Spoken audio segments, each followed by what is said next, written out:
All right, everyone's on camera. There's 28 of us. I think there should be 30. Someone's at front door. That's my Google Nest. Woo. Um, if if we can all get on here with our cameras on right at 10:10, so I can get going right at 10:10, that'd be ideal because we only have a short period of time.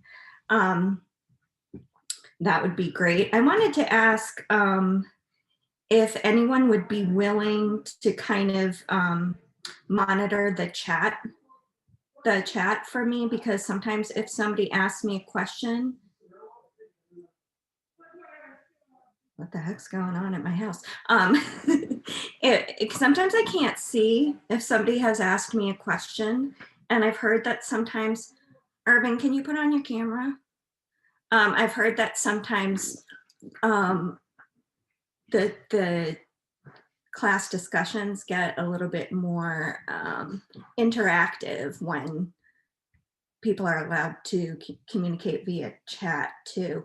So could I have someone who could just look at the chat screen?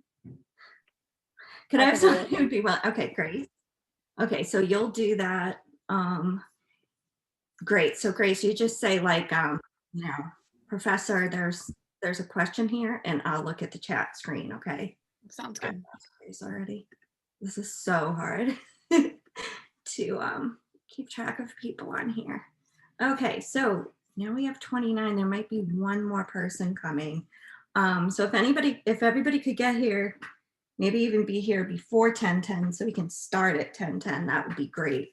I take attendance by Zoom report. It tells me exactly like how many minutes you were in the Zoom and stuff like that, which is awesome because then it takes me so long to take attendance. Anyway, what else was I going to say about that? I think that's it. So is everybody able to access the online text okay? To read about psychological foundations. Nobody's had any problems with that yet? Okay, so before we go on, I just wanted to make sure that everyone knows that the quiz that we have on Friday is due before class starts. So it's a quick quiz just on psychological foundations, and it's open book. You can take however long you want to take it. You have two attempts. Whichever one you get the highest score on is the one that gets added to the grade book. So it's not a really difficult exam, but it has to be done before class tomorrow. Yes, Patrick? What's like the format for the quiz? Oh, I can't hear you. Hold on. Let me turn you up here. Where's my volume? Okay, what'd you say? I was just asking what the format was for the quiz. Oh, it's multiple choice. Okay. Yeah. Any other questions? I have a question. Uh-huh. So in the book, there were like questions that we had to answer or we could answer. Are those like, should we, They're not, yeah, mandatory. They're not like mandatory, but it's a really good idea to answer those and see how you do on them. Like last time I was talking about how there was a software program that you could pay for that I'm not using this semester. And that one like tells you what you still need to study based on what questions you got wrong while you're doing that chapter. So that's like the only thing that you're missing by not paying that extra $30. I don't think that anyone would mind paying, and it could even be like 23, I think, if you paid for it inside the app. And I think that that wouldn't be a hardship. It was just that there were so many glitches in that software. I think it kind of drove people to distraction. People were really frustrated, so I don't want to use it again. I wanted to just create my own quizzes. So that used to be part of participation, was answering those questions within the reading. So now it's more like it's a good idea to do them, but they're not mandatory. But if you do them and figure out that you're getting them right, you're going to do better on the quiz and you're going to do better on the exam. Okay. And sometimes I think I lift some of those questions for the exam and for the quiz. So it's definitely more of an issue for the exam because that's not open book and it's proctored, you know. Meredith, your name is like right over your eyes. So if you could just thank you, sorry. Okay. And it's really, this is for you that I require video. It's so I can tell if you're dying of boredom or don't understand or, you know, and so I stay, you know, so I stay engaged too. Anyway, any other questions on that? Okay. And we've got somebody monitoring the chat box. Okay, so I am going to share screen with the PowerPoint for this module, and everyone can see that. Okay, it's not okay. Great. Let me go to the first slide though. I just posted this PowerPoint under a folder that says, I think, slides. Okay.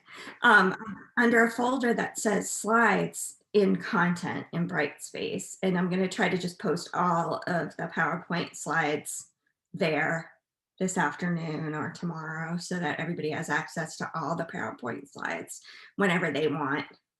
I just haven't done that yet. I might edit them, but if I edit them, it will just be to take out stuff, probably not to add stuff. Okay. Okay, so this is what you guys read. Let me put it in presenter mode. Oh, there's two more. Oh, I think he got bumped off and came back. All right. All right, so we're talking about psychological foundations, which means, you know, what are the bases of psychology? Where did it begin? And what are the kind of primary types of psychology that everyone kind of knows about who's studied psychology? And there are different definitions of what psychology is. I always think of it just because this has been in so many texts that I have used since I started teaching. Many of them have talked about psychology as the study of thoughts, behaviors, and emotions. And I like that one. A lot of them kind of like update them to be more current to talk about social influences, biological influences, and psychological influences. And I'm kind of like, no, it's thoughts, emotions, and behaviors. That's a nice, simple thing, simple definition that really captures everything, I think. So, you know, literally it means study of the mind, you know, ology means study and psych is the mind. So that's what it literally means, but emotion, thoughts, and behaviors. So the big kind of two things that were the major schools of psychology in the very beginning were structuralism and functionalism, right? You know, so we've got these descriptions here. Structuralism focused on understanding the conscious experience through introspection. Functionalism emphasized how mental activities helped an organism adapt to its environment. Okay, so that might not make a ton of intuitive sense to you. Is there somebody who thinks they can kind of explain one of these in their own words? Like what one of these is, or what the difference is, or how it was studied, or anything about these?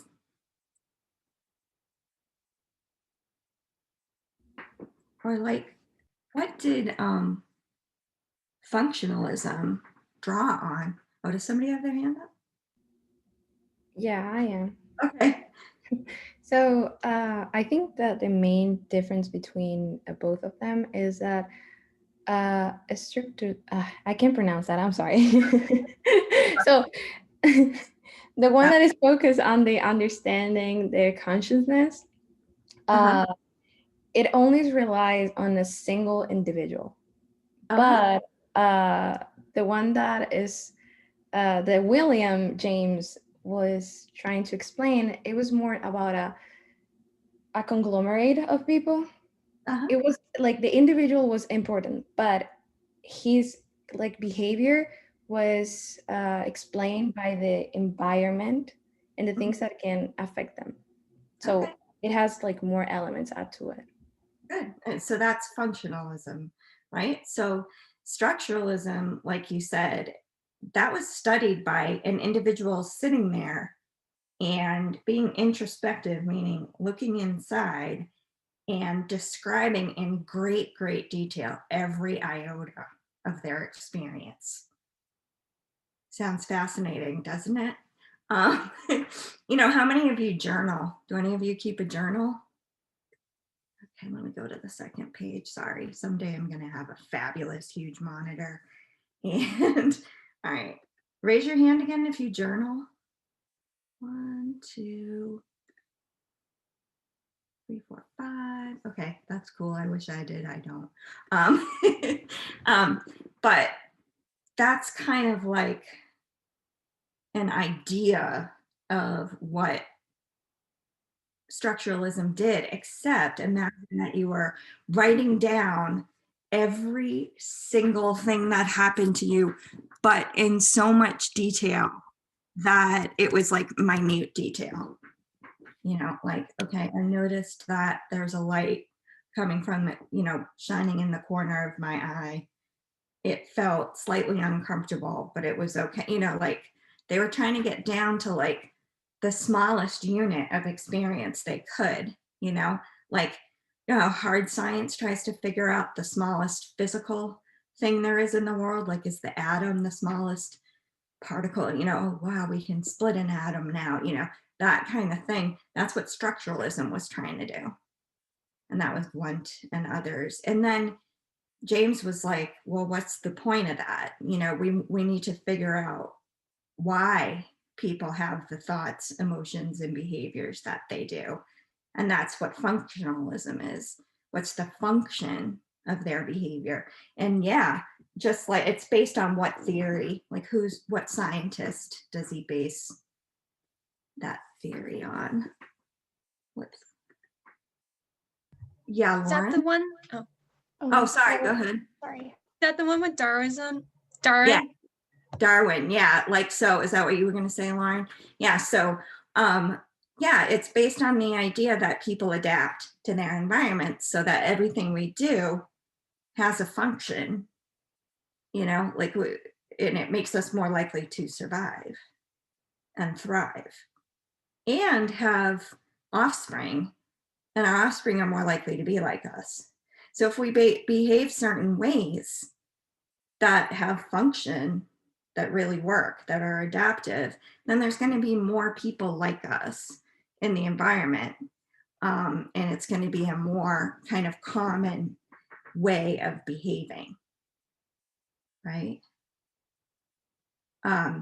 So like if one of us thought it might be, or you don't have to think, oh, this is a functional way to act, but if we just naturally thought it was cool to like walk around on the edges of cliffs, in a carefree way, we'd be less likely to survive to the age that we had children, right? So there are fewer people walking around who have like no fear of heights, who love to, teeter on the edge of like razor's edge, you know what I mean? Because it's not as adaptive in terms of just survival, right? So some people were more interested in figuring out what's the smallest unit of experience, and other people were more interested in figuring out why do we feel and think the way we do. So it was James who was interested in the why, the function, and it was Wundt who was interested in the structure, the tiniest element. And I think to this day, James has a little bit more credibility than structuralism did. You know, I think his his theory, functionalism has stood the test of time better than structuralism. Okay, and I'm sure you've all heard of Freud. That's probably what you thought this this course would have a lot to do with. And we have to like cover the main kind of major figures in psychology if we're talking about foundations of psychology. So how many of you have learned about Freud in a previous class that you took anywhere? High school? Wow, okay. Wow, that's a lot of you. That's like more than half. Okay, that's kind of cool. All right, so what were some of the main things? You don't have to go into great detail, but can somebody tell me some of the things you covered about Freud in those earlier classes? Amanda?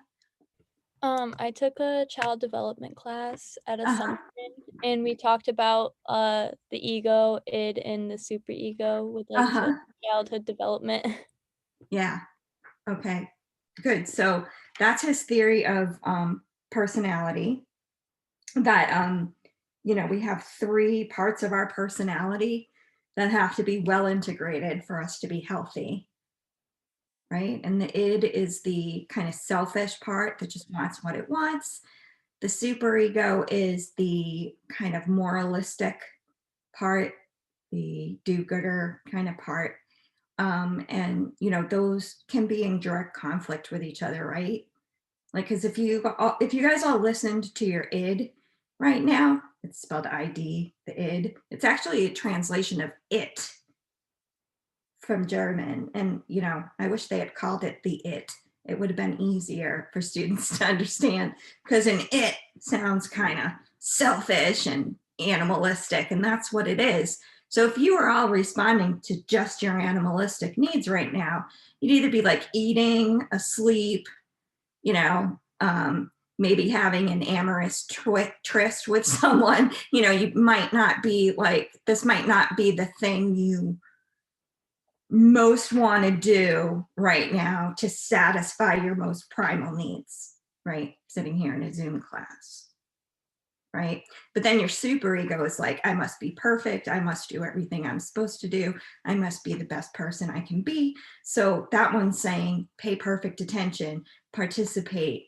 Did you read things carefully enough? Are you going to do well enough on the quiz tomorrow? Blah, blah, blah, right? And then the ego is kind of in between going, how do I deal with reality? I can't be absolutely perfect. I can't just do whatever I want all the time. So how am I going to balance these? Right? And that's Freud's theory of personality. What did he think was kind of the basis of all mental difficulty? Where did he think you could figure that out, Kate? Isn't it in the unconscious mind and like based on what happened to you in your childhood, and a lot of the times you suppress all those emotions? Yeah, exactly. So he put a lot of emphasis on what happened to people before they were 5 years old, which was totally new. It was like before that, most people were like, who cares? You can't even remember it. Like, so if you can't remember it, it has no bearing on anything. And then like the unconscious, what do you mean? Stuff you can't even see, stuff you yourself don't even know about is bothering you. So unconscious things are things you're not aware of, and they can be affecting you, supposedly, according to Freud.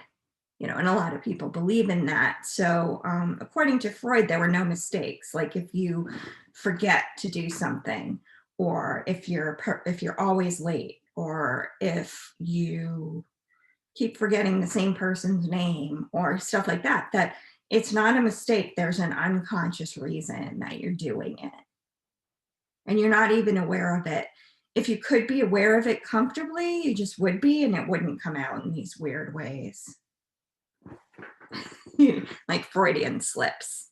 Have you heard, I'm sure a lot of you have heard of Freudian slips, and Freud thought that those were kind of signs about what's really going on for you. Right? So my favorite one, I'll probably tell you about it again, but my favorite one that a student ever told me about was this was way back before everyone in the world had a cell phone. People had to have landlines, and when you moved to a new apartment, you had to have your phone hooked up. You had to have like the phone company come and like activate the phone in your house. Okay, just that's the background. And he had a huge crush on one of his classmates, and she was dating somebody who was totally wrong for her, and she moved in with him. He was like, damn, you know. And he knew about this, and he sees her in class, and he means to say to her, is your phone hooked up yet? And instead he says, is your home fucked up yet? Oops. You know, so that's, and Freud would say, that's not a mistake. That's his unconscious motives that he's not comfortable with coming to the surface. They like break their way out. Yeah, you know, like, oops, I guess we kind of know what he really thinks, you know. So yeah, that gives you an idea what Freud's kind of major thoughts are. Oops, I switched to Gestalt. He also had this theory of development that had 5 psychosexual stages in it. And I'm sure you've heard of people, you know, being orally fixated, or those are really Freudian ideas. And his theory was that, except for one of the phases that was kind of like a break, so you could learn like how to do math and how to read and stuff. But most of the time during childhood and into early adulthood, people had one part of their body that they were kind of focused on, where they got like all of their pleasure from. And if they didn't get the right amount, like if they were kind of spoiled that way, or kind of neglected in that area, they'd have issues with their personality, right? And it's, so there's a different part of the body that's the key part, the different parts of development. So when babies are first born, it's what's the main part of the mouth that's used when I said it, the main part of the mouth. So it's the mouth. So it's the oral phase, right? Because all they do is nurse, you know, or drink out of a bottle. And when little babies from like 0 to age 2 explore things, like the first thing they do is stick it in their mouth, you know. So that's like the center of everything in the very beginning of life. So that's the oral phase. And if kids are fed like the second they want food, and even when they're not even thinking about it, and if they're overfed, that's, you could end up with an oral fixation later in life because of that. Or if you're neglected and maltreated and you don't get what you need from the ages of 0 to 2, you could end up orally fixated. And there's 2 different kind of personality types you can end up with. So the one who got overindulged is going to be kind of entitled, overly needy, expecting more from people than it's rational to expect. The one who got nothing is going to have issues with like, what can I expect from people? Am I expecting too much? And they're never going to get, they're going to have issues kind of never feeling completely sated, you know, completely satisfied, you know. I always think about how kittens, supposedly, like this is, I don't know if this is really true, but they always say that kittens who were weaned too early suck on things. And you know, and like a lot of kittens suck on things as kittens while they're teething, but usually it goes away when their baby teeth fall out, you know. And a lot of like cats from the East, like Burmans and Siamese cats and stuff, they tend to suck on things like their whole lives. Who knows why? But yeah, it's kind of like an oral fixation like that. They didn't get what they needed. They were weaned too early from their mom cats, and they're still sucking on things later in life, right? They didn't get it when they needed it. And then the next phase is the anal phase, and I think people have more trouble with this one than the oral phase, right? But people get fixated on the anus when they're toilet training. You know, there's so much emphasis on like, are you pooping where you're supposed to, right? And if you have overly punitive parents in toilet training, or overly kind of lackadaisical parents during toilet training, that can result in two different types of personalities as an adult, right? So has anybody heard the term anal retentive? Some of you have. What does it mean to be anally retentive? Or he's anal, or she's anal, or they're anal. Has anybody ever used that or heard it? What does it mean to say someone's anal? Is it when someone's like obsessive about something in a way? Yeah, like an obsessive need for order or symmetry or rule following, or they're really rigid. You know, that's supposed to be anal. And which type of parenting do you think that comes from? I mean, it doesn't have to be SC, it could be. Which would you guess, Grace? I would say probably like strict parenting. Yeah, that comes from strict parenting. Literally, I have worked with kids. Actually, when I was in college, I worked in a summer camp for kids with special needs. And I had a kid who was like afraid to poop because he was afraid he was going to poop in the wrong place. So he was like horribly constipated. And I had to like bring him to I shouldn't laugh, sorry. I had to bring him to the bathroom and like have him sit there for a really long time so he would relax enough to go to the bathroom. Because like it's terrifying if your parents are over the top about it, right? Okay, and then the other side of the coin is being lackadaisical about it, right? Has anybody ever watched The Super Nanny? Anybody ever seen that show with like Joe Frost, I think it is? I love her. It's old though, so I don't know if you know, maybe I don't know if it's even on anymore. But I loved her, and she'd go see a family who had kids with behavioral issues and kind of whip the family into shape, because oftentimes when there's a kid with behavioral issues, it has as much to do with the parents as it does with the kids. So there's a kid who won't get potty trained, right? And they show what the mom's been doing so far. Like, this kid won't pee in the toilet. And so far what they've been doing is when the kid has to pee, you know, he's like 3 or something, he says, "Mommy, I have to pee." And they go outside and find a fun place for him to pee. So one of my favorite shots is like the kid, like, you know, the kid's peeing outside somewhere, and they just show pee going down the gutter of the street, and then Joe Frost's horrified face, right? So that's overly lackadaisical, right? That's like too permissive.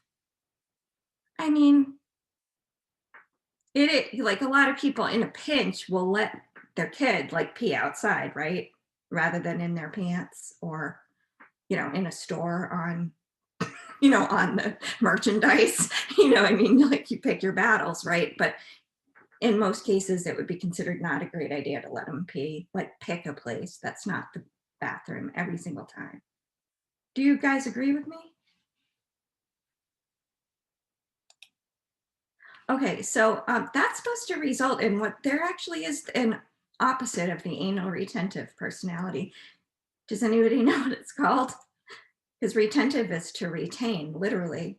So like literally a tight ass. Like you've heard that term, right? A tight ass. Right? That's what anal retentive is. And then the other one is anal expulsive. So it's just like freely poops everywhere, right? So I had, welcome to class 2 of Psych 101. So I had a student I worked with right before my job here, who, because I worked in a school for kids with a lot of emotional needs, and she was like 17, and she was really mad at her parents because they had raised her in a very hands-off way, and neglectful. They were high all the time. They smoked weed nonstop.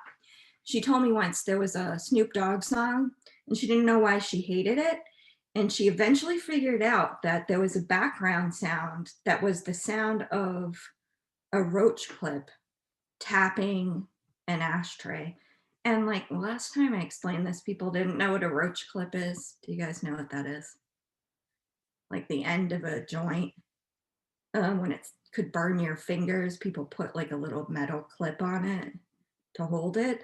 And then you like tap it on an ashtray to get like the ashes off. And that noise was like literally a background sound in a song that was really popular at the time. It was like 2001 or something. I don't remember what song it was. So she hated that song. Anyway, when I did the intake on her parents told her that one of her favorite jokes to play on them was it would just be her and her dad alone in their apartment.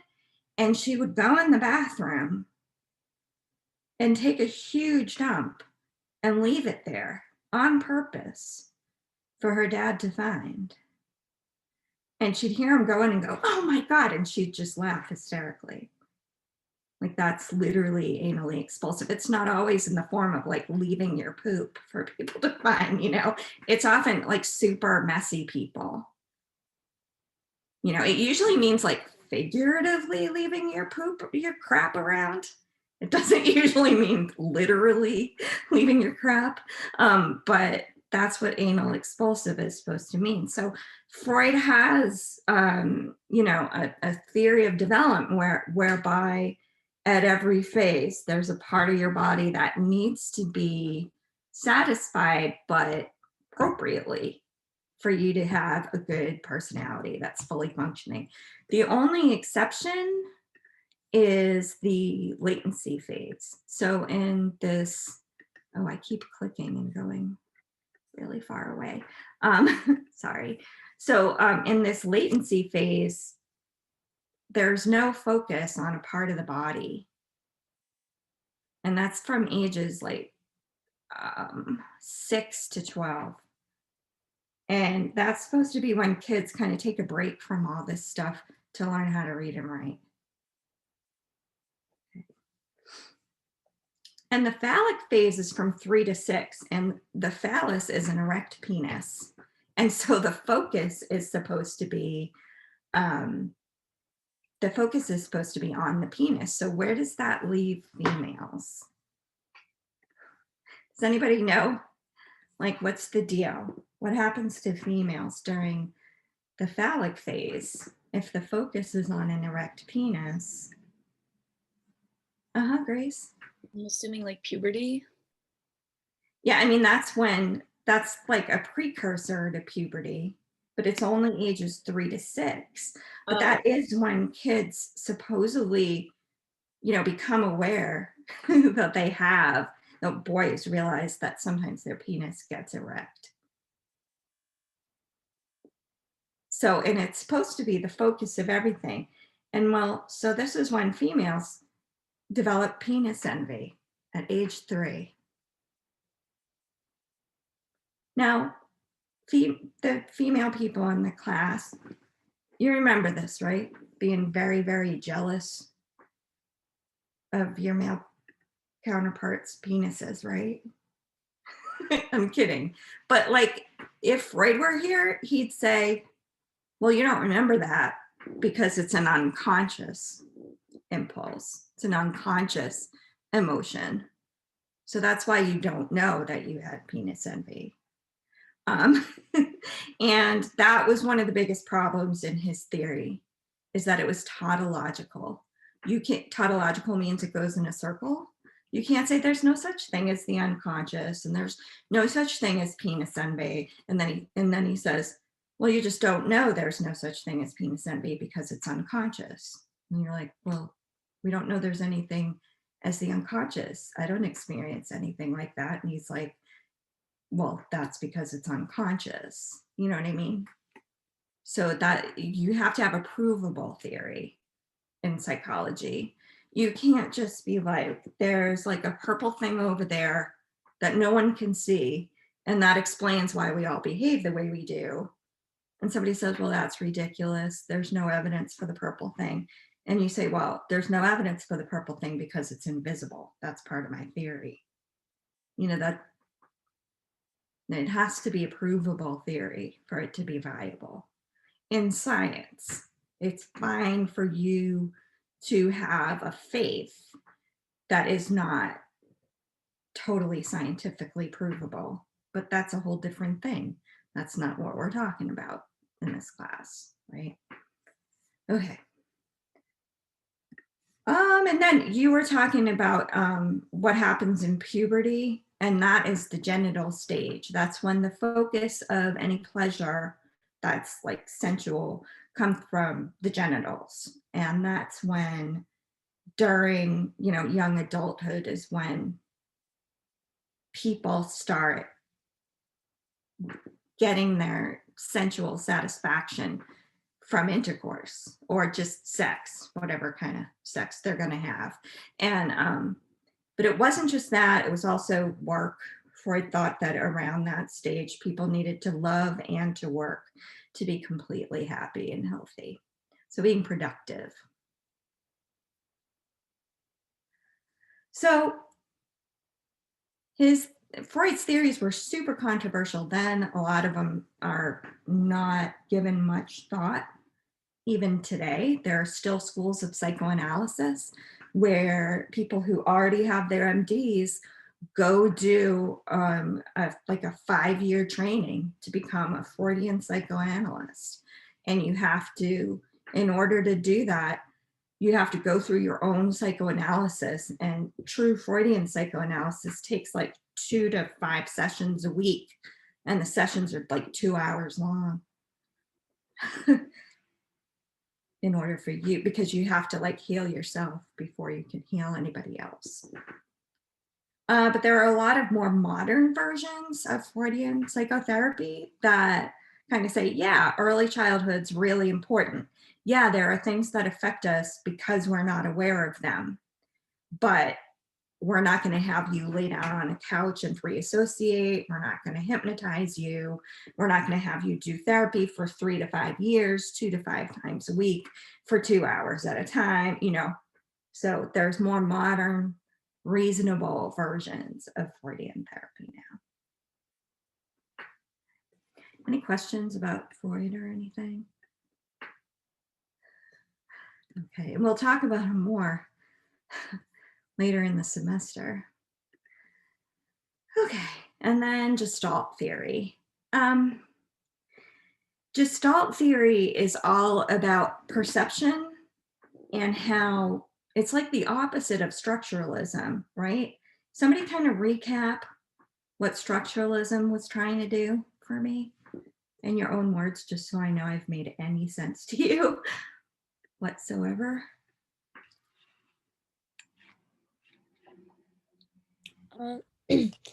Structuralism was pretty much focusing on the single individual and trying to like nitpick everything about them to help understand like their experiences. Right. And to understand experiences in these tiny little, whatever units of experience, the smallest units of experience there could be, right? And what does the Gestalt focus on?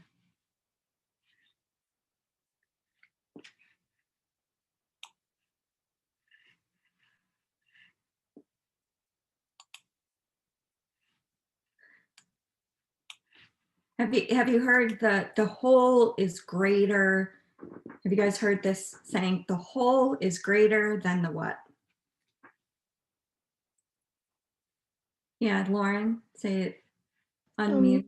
It's greater than the sum of its parts. Yeah, so the whole is greater than the sum of its parts. So you can't just put all these tiny things together and go, okay, that's what we have, right?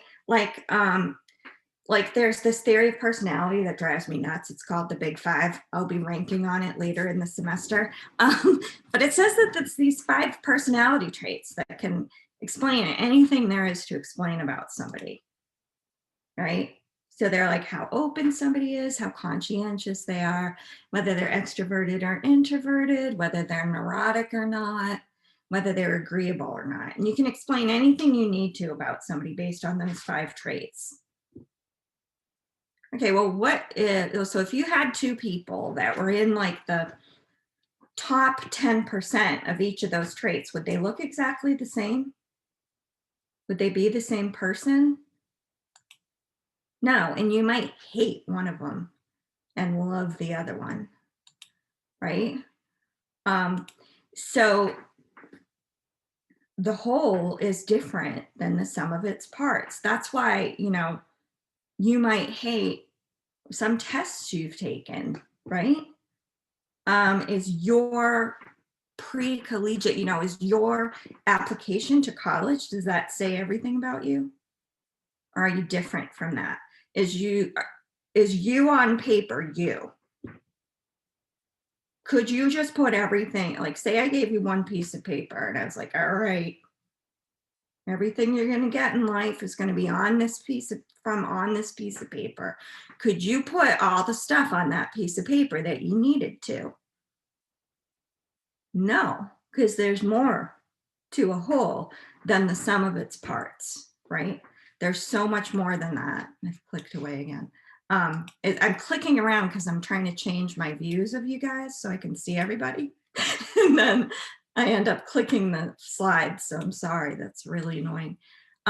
Maybe I'll get out of presentation mode so I can stop doing that.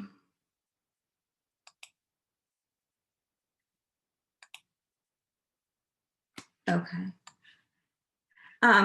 Anyway, I think it's still going to do it, but anyway, yeah. And so you see these things in this picture, right? You can see like a Pac-Man type thing and like these 3 angles, right? But what do you see also? What else do you see? It's the first thing I see when I look at it. What else is there? Even though it's not drawn. Triangles. Yeah, the white triangle, right? This big white triangle that looks like it's in the front of all the other stuff, right? But there was no effort. I mean, there was effort to put it there. But if you had to describe what was actually printed on the page, it's 3 angles and 3 Pac-Man shapes, right? There's no outline of that white angle. It's created by the other things. So Gestalt theory says that there's more than meets the eye, more than can be measured. And it also means that experience, like it's kind of in direct conflict with structuralism, that experience is so much more than can be described, right? By introspection.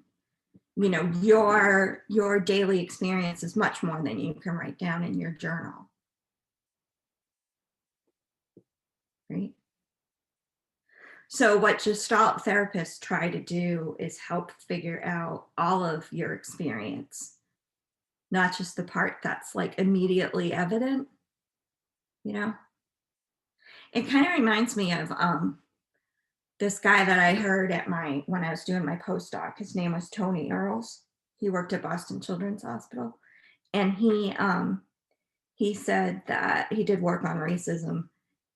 And he said that while he had not had any like huge racially motivated like hate crime happen to him, he had a series of tiny little events that were cumulative, and he said like he was probably one of the best known researchers in the hospital. And the hospital was affiliated with Harvard. And if he couldn't wear navy blue pants to the hospital, why do you think he couldn't wear? Because it would interfere with his day as he walked through the hospital. He was Black. How do you think that interfered with his day, wearing navy blue kind of chinos or whatever?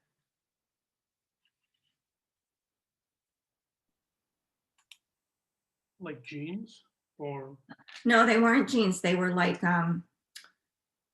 like not pleated, but like, they were like pants. They were like, like school uniform kind of pants, but navy blue. Everybody thought he was the janitor, and people would stop him to open like storage closets. And not that there's no problem with being a janitor. It's just that everyone assumed he was because of his race, and he couldn't like get down the hall, And then when he'd get on the bus and sit on the bus, he was like the last person. He was the last empty seat next to him, was like the last seat that people would take. And some days he wouldn't even notice it. Some days he would. And like at the end of 10 years, it's just an accumulation of tiny things that you wouldn't necessarily pinpoint and don't look like this huge. He didn't get shot, but it was cumulative and it was bigger than the little parts, So a Gestalt therapist would try to help you figure that out. Like the meaning of something beyond the small events. Okay. All right. How much time do we have? I needed like a time tracker too. How much time do we have left? 2 minutes. 2 minutes. All right. I think that I will not then go on to behaviorism, but does anybody have any questions about anything like the quiz or Brightspace? Everything's functioning well for you? I have a quick question. Yes. So you said we have 2 tries at the quiz, right? Uh-huh. So after you take it the first time, are you gonna have like time to like go back and like review stuff before taking it, or do you have to retake it right away after? I think you can take it whenever you want after, Okay. as long as it's done by 10:10 on Friday. Okay. And then I don't know. I think it tells you which ones you got wrong, but I'm not sure.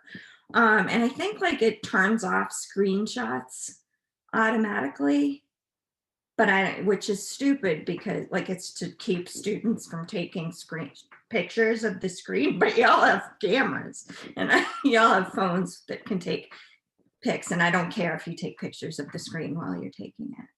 You know what I mean? Like it might tell you right then at the end of the test which ones you got wrong, and then it disappears. And I don't care if you take a picture of which ones you get wrong. That's not cheating. Do you know what I mean? Yeah, thank you. Okay. So I think you have unlimited time in between tests, except that it's due Friday at 10:10. Like you don't have to take it immediately again. Okay. Any other questions about anything? All right, so try to get here before 10:10 because I lose my mind letting people in while I'm trying to lecture because I don't know. I'm not as great a multitasker as I'd like to be. So try to get here right at 10:10 so we can all start with your cameras on, okay? All right, thanks so much. I'll see you Friday. Thank you, Professor. Thank you. Thank you. Bye. Bye-bye. Thank you.